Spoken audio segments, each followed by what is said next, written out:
I'm Aaron Fawn, and I'm on a trip for life. Cosmos is full beyond measure, elegant truths of exquisite interrelationships of the awesome machinery of nature. I believe our future depends powerfully on how well we understand this cosmos, in which we float like a mote of dust in the morning sky. Hello, everyone. Today I'm here at the Monroe Institute. The Monroe Institute was founded by Robert Monroe to help further the study of the expansion of human consciousness using a lot of technologies that he helped develop himself, including binaural beats.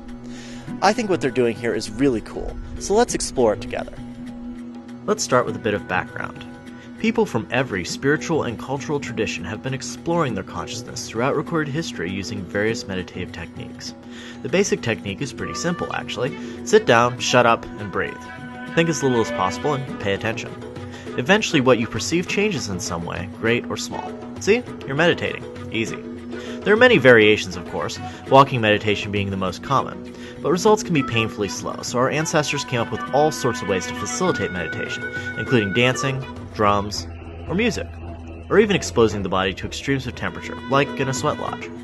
Ancient Christians would walk the labyrinth to meditate, and many Eastern gardens were designed to facilitate walking meditation. And of course, many ancient cultures resorted to the unpredictable shortcut of using psychoactive drugs. Well, the Monroe Institute has a unique approach. In order to explore that, I sat down for an interview with their executive director, Paul Rademacher. So first I'd like you to introduce yourself and what your role is at the Monroe Institute. My name is Paul Rademacher. I'm the executive director at the Monroe Institute. I've had that position since October of 2007. So, I could describe the history of the Monroe Institute myself, and I probably will as I go through the recording, but I think it'd be more interesting if you explained briefly who Robert Monroe was, Sure. how he stumbled across the technologies and techniques that became hemisync, and what has occurred in the decades since then. Well, the Institute really had its beginnings, you said, with Robert Monroe. He was a very prolific writer and producer of radio programs. When radio was in its infancy, worked on a number of very famous radio programs. Probably the most famous that he had a part in was a show called The Shadow. He eventually became vice president of Mutual Broadcasting System. And then in the 1950s, about the mid-1955-56, he started experimenting to see if people could learn while they were sleeping. And in order to do this, one of the things they had to do was find a way to get people to sleep. They didn't want to use drugs to do that, and so he developed a series of sound patterns that helped people to do exactly that. He was one of his own best test subjects, and I think that might have had something to do with the fact that one evening he went to bed and suddenly found himself floating against the ceiling of his bedroom. It was a terrifying experience, and he swam back down through the air and got back into his body and was absolutely convinced that he was dying. This was the beginning of the death process. So he checked himself out with physicians and psychiatrists, and they said, A, you're physically okay, and B, you're mentally fairly stable for a guy that's dealing with the stuff that you're dealing with here.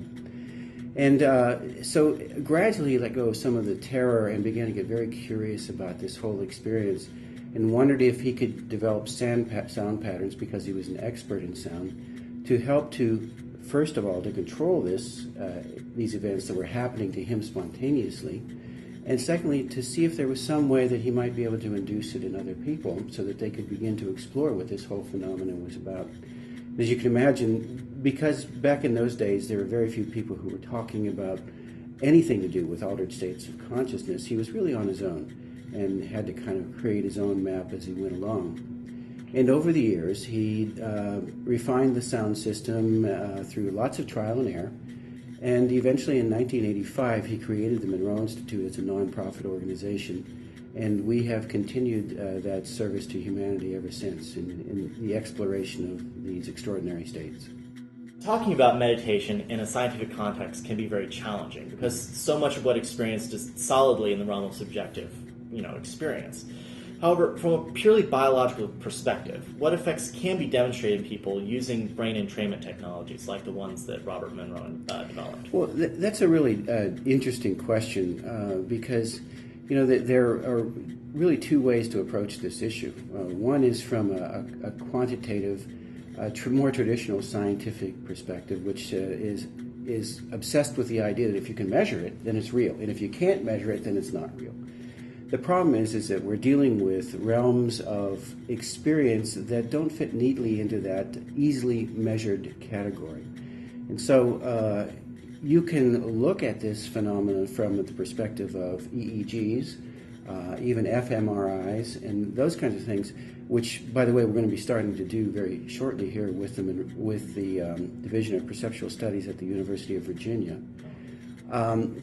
But there's an inherent problem in that. You can assess the physiology, but that doesn't get to the actual experience of the person. And that actual experience doesn't lend itself necessarily to traditional forms of quantitative analysis.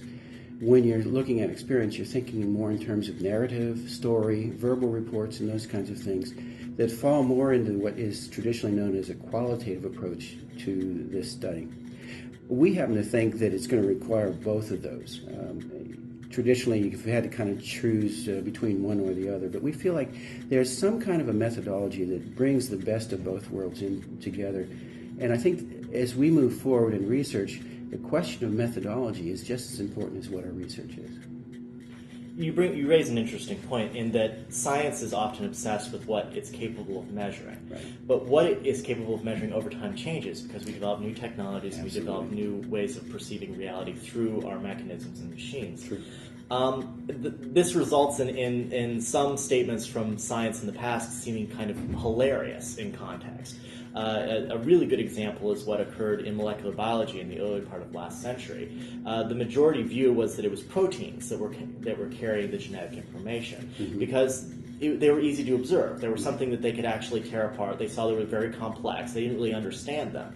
But they knew there were lots of component parts, and therefore it was probably that because it's complex. And obviously, whatever our genetic makeup is must be very complex.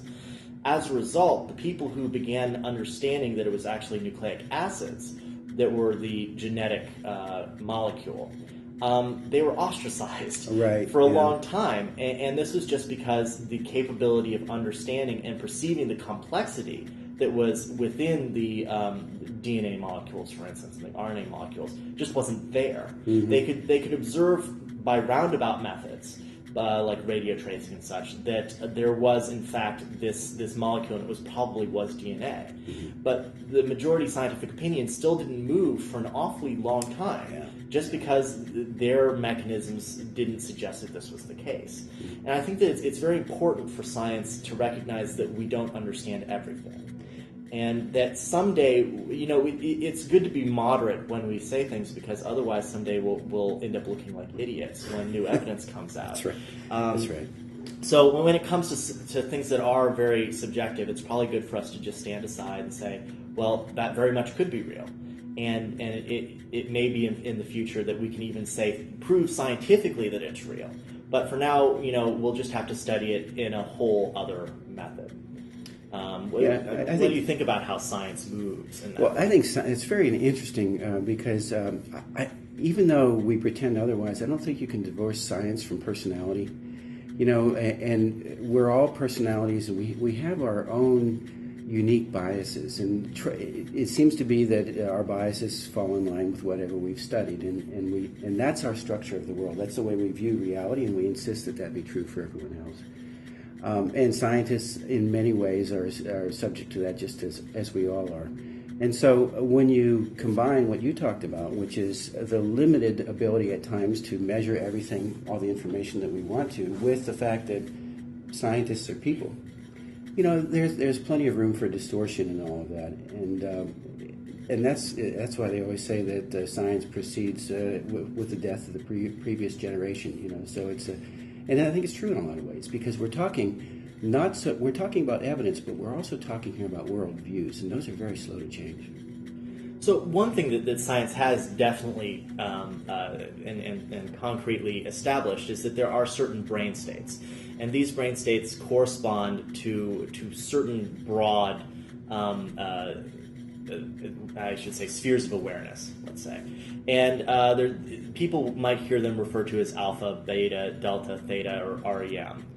Brain states. Would you mind maybe going briefly through what those brain states correspond to, and how meditation aids like HemiSync can induce those brain states. Well, there again, that's the difficulty is trying to find some correlation between the brain state and the experience. There's not a one-to-one relationship at all.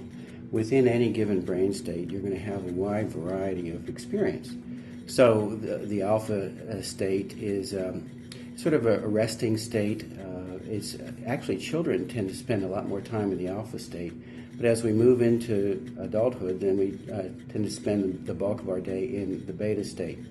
But even there, I think it's filled with nuance and misunderstandings, because in the course of any given day, we actually shift quite radically in our awareness and our perspective, and I think in our brain states as well.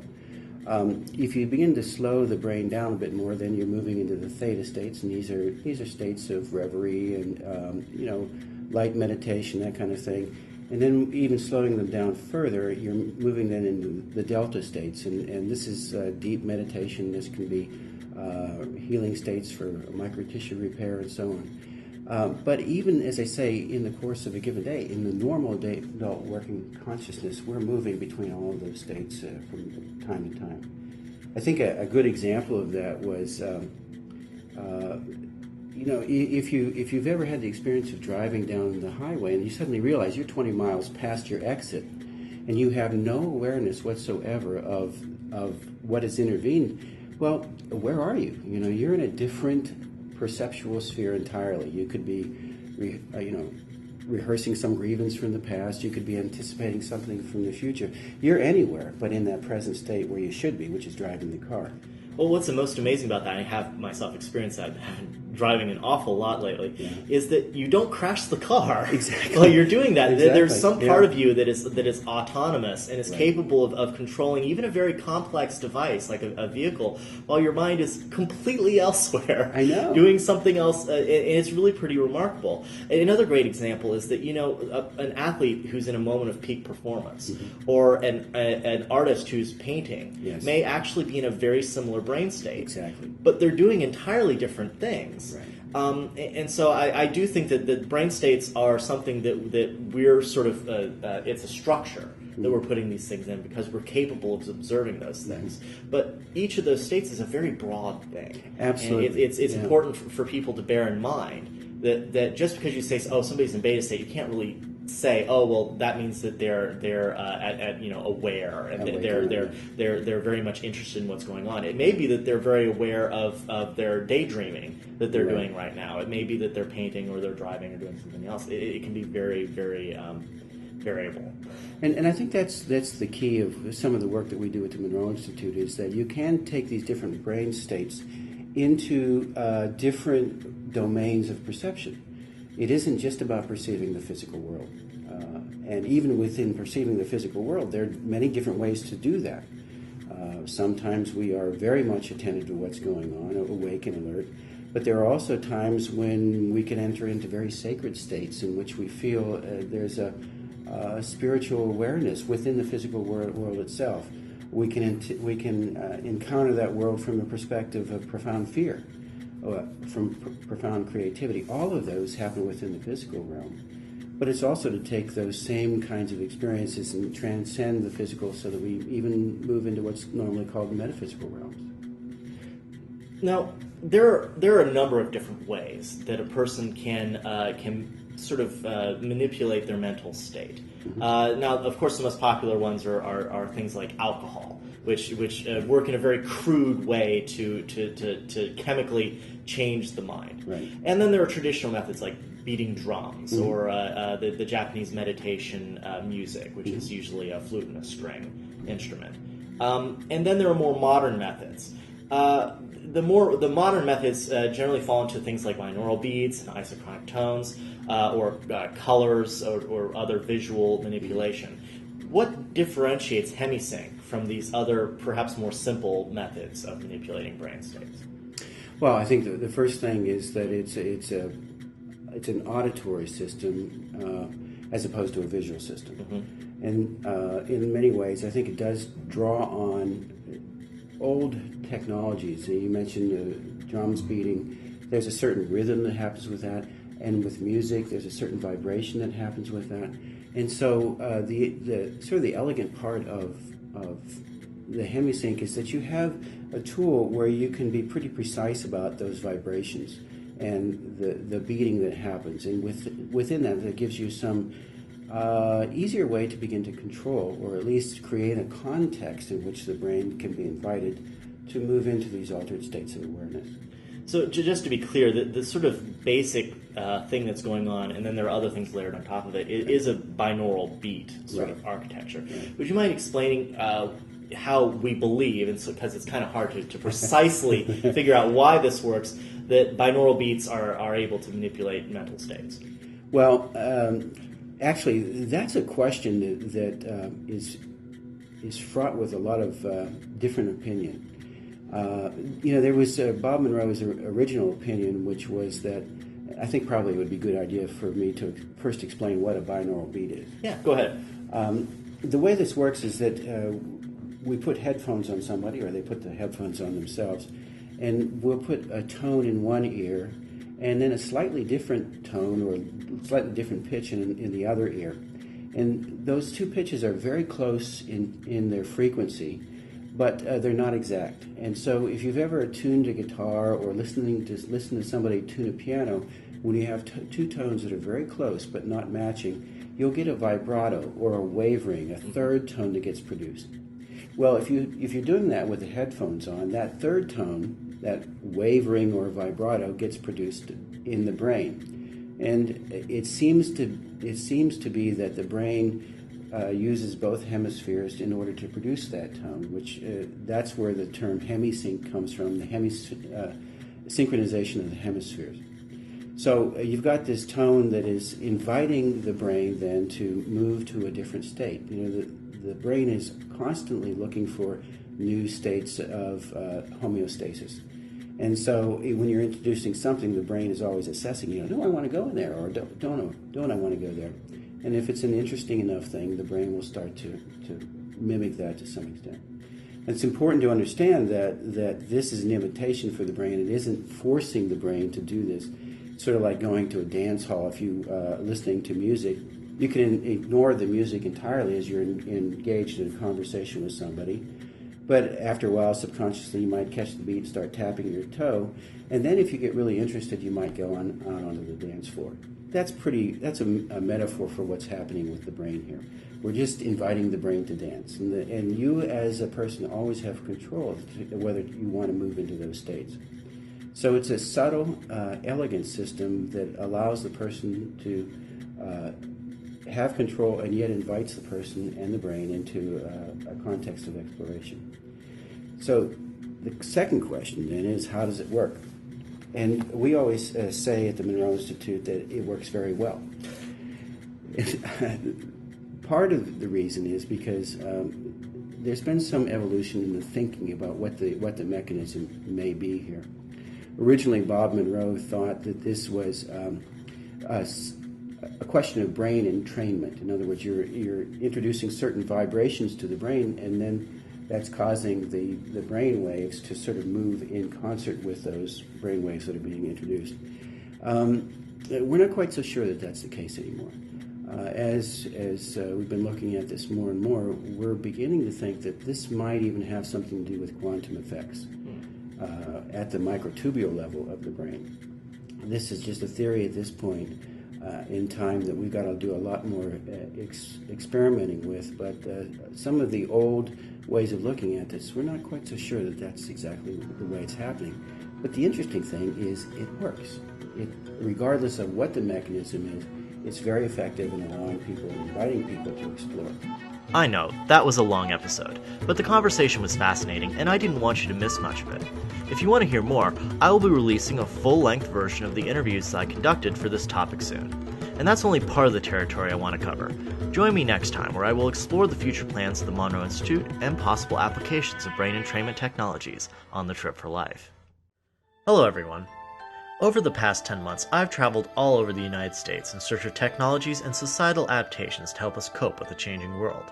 I've also spent a lot of time editing and producing the best quality show that I could, within my means of course. I hope that the journey has been as fun for you to witness as it has been for me to experience.